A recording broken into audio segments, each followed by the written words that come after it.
If you are a midlife woman or you're coming up on this powerful season of growth, this is the podcast for you.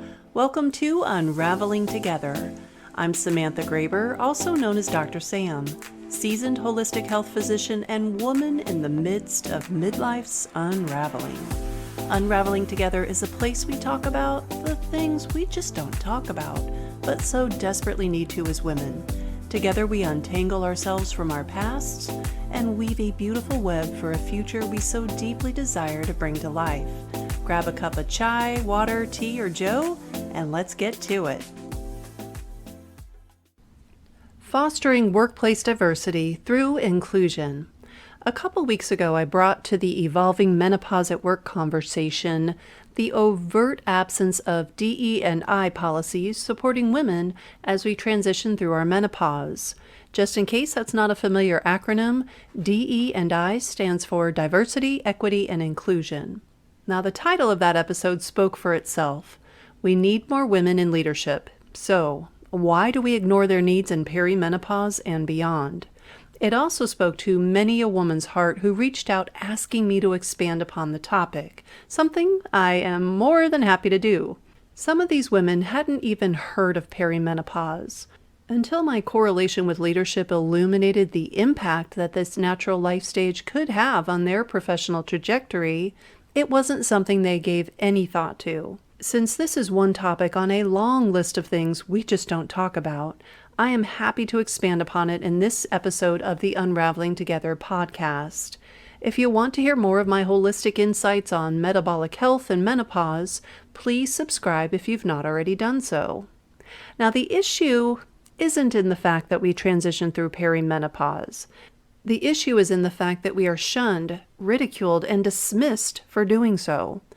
Now, I have a great sense of humor. I can kick it with the best of them, and I love to have a good time. But the jokes focused on women and our hormonal shifts from our monthly cycles to the most major of them all, our menopause, these jokes have got to go. They're not funny when their payoff or the laugh is collected at our expense. These shifts affect us enough personally. We don't need others in our professional sphere throwing what is mistakenly perceived as a weakness in our collective face. What we are experiencing in perimenopause and beyond is not a show of weakness. The entire experience is one long masterclass in adaptation, in resilience, a hard-earned lesson in leaning into change and listening to what it brings along with it. We've been conditioned to fight it and to fear it. Here are some of the things I hear from women on the regular. I've said some of them myself a time or several. Maybe you can relate. My nerves are shot, and everyone's on that one I've got left. I am so freaking hot, I cannot stand anything or anyone touching me. Either my clothes are shrinking or I'm expanding. I can't lose weight no matter how little I eat or how much I exercise. Or here's one that you might be very familiar with. Another night of tossing and turning. Where's my caffeine drip? Or how about this one? I am so angry all the time. My poor partner. I can't keep a lid on my emotions. I'm snapping at everyone. Our golden retriever won't even come near me. That was from one of my clients. Whew, you know it's pretty rough when the old golden retriever won't come anywhere near you. If you've muttered any variation of these phrases and questions, please know that the way you're feeling right now is not the way you have to feel forever. And if any of the things I just shared have been voiced by someone you know, they too don't have to feel this way forever. The experiences I just mentioned in any combination are often part of the collective experience of perimenopause. But in our over-medicalized, conditions-based, quote-unquote, healthcare system, women experiencing this built-in shift in hormones are often shuttled down the here, try this path that can lead to medication after medication. Some of these meds bring with them the possibility of dependence, and all too often, that is underemphasized as a risk. In my humble 30-year seasoned opinion, referring to health when speaking about those who have worn a path in the here try this lane is incorrect. It is more often disease or symptom management at best, and drug pushing at its unfortunate worst. Now, for the record, I am not going to run wildly down the rabbit hole I am being drawn into like a black hole, but I will come back to this topic another day. Pinky swear. Perimenopause, or peri, as you'll hear me refer to it, is the period of time before we have our menopause. There is no definitive time frame for perimenopause, nor is there a lab test that we can take, whether blood, urine, saliva, or otherwise, that will show perimenopause, positive or negative, across that page. There are lab tests that can help point the finger at perimenopause. But when our hormone cycle is not all that predictable, a classic indicator of perimenopause, testing can lead us down a never-ending path of doctor after doctor, test after test, prescription after prescription. Any labs run need to be evaluated by a professional who is aware of the nuances that women experience during our perimenopause phase of life.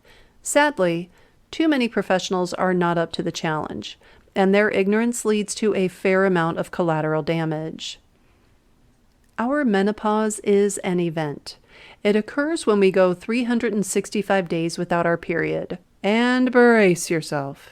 Perimenopause can last upwards of 10 to 15 years for some women. On average, I've seen somewhere between 5 and 10 years. Now, some women say, peri what? Because they all of a sudden just realize they've not had a period in some time. So they do the math, carry the one, and voila, they're postmenopausal. Their last period came and went without much fanfare. Perimenopause can start in a woman's late 30s, but seems to more commonly come on scene in her early 40s. The average age at menopause is 51. Now that's the technical side to it in a nutshell. Now for the more relatable side of this conversation. I like to describe perimenopause as the time before your menopause when you experience what we consider menopausal symptoms like those I just mentioned, but you are still having periods, though they've most likely changed from your quote-unquote normal. Notice I said your normal. That's the key. Now don't fret and really tune in here. You can have a tremendous effect on how you go through perimenopause by doing and not doing specific things. I know this because I've worked through close to everything I mentioned above and have walked alongside countless women on their journeys. I am a holistic perimenopause coach for busy female leaders and a consultant for the companies that value them. My express purpose for honing in on this niche? To help women scale their well-being as they scale the businesses they lead. Now, I used to work solely one-on-one with busy leaders in the nonprofit, private, and public sectors. I still provide this level of coaching, but I've realized there is a cap on the positive impact that my work could have working solely within that model. The reality that I can only work one-on-one with a very limited number of people at a time greatly limits my impact. To bridge the impact gap, I've expanded my services by creating a free information hub and paid online group coaching platform. I call it a co-working community because that is where we put the work in on ourselves, yet not by ourselves. The Info Hub is open to all, and the paid platform is available in a B2C and a B2B model. Therefore, you can join us solo as an individual, which could be a B2C or a B2B, or as individuals in a group from the same organization, the B2B model. Companies can expense it through their corporate wellness or leadership development programs, and some individuals can expense it as well. Please talk to your tax professional for those details. That is so not my wheelhouse. I am part of your holistic, whole self team. As noted previously on the podcast, 1 in 5 working women will experience perimenopause this year. Some will barely notice the changes, while others will be completely derailed by perimenopause. Thing is, you can stack the deck in favor of a more favorable experience when you address specific lifestyle changes or enhancements prior to the natural hormone transition. Assembling a holistic, whole self team is the way to do it. Recall the average age at menopause is 51. Smack dab in the middle of the fastest growing workforce demographic, which I've seen noted as between 45 and 55 years of age. It makes good business sense to create an environment in which women feel valued, engaged, as well as seen and understood, and one in which they are able to continue performing the way they want to through this temporary, natural experience. Not every woman will experience pregnancy or be a mother, but every single woman blessed to live long enough will experience perimenopause, and the mother of all hormonal shifts, her menopause. Company leaders who prioritize women through all stages of their evolution will reap the rewards from hiring the best people. Whether a company of 1 or 100,000 plus, if you employ women, this is an opportunity to not only support, but to champion for them. Implementing a DE&I policy including menopause by name is a great addition to any DE&I policy you've already started. Now, my goal isn't to convince companies that diversity, equity, and inclusion are principles on which they need to focus. If they're not already part of that conversation, there's little hope they'll see what menopause inclusion can bring to the table. Retaining the talent, experienced leadership, and collective wisdom of women in their workforce is probably not all that high on their list of priorities. I serve as a resource for companies that get it. Companies that prioritize women and champion their bringing of their whole selves to work. Body, mind, emotions, and hormones. A truly collaborative environment incorporates all four. I leave you with this take-home message. The more stressed a woman is about the changes happening during the natural and temporary transition of perimenopause and how those changes affect her career, her relationships, her overall well-being, the more difficulty she will have going through it. At a time when the business climate is crying out for more women who embrace their feminine power in leadership roles, women who have hit the pinnacle of their careers are closing their businesses and quitting jobs as a result of their internal struggle with these hormonal changes.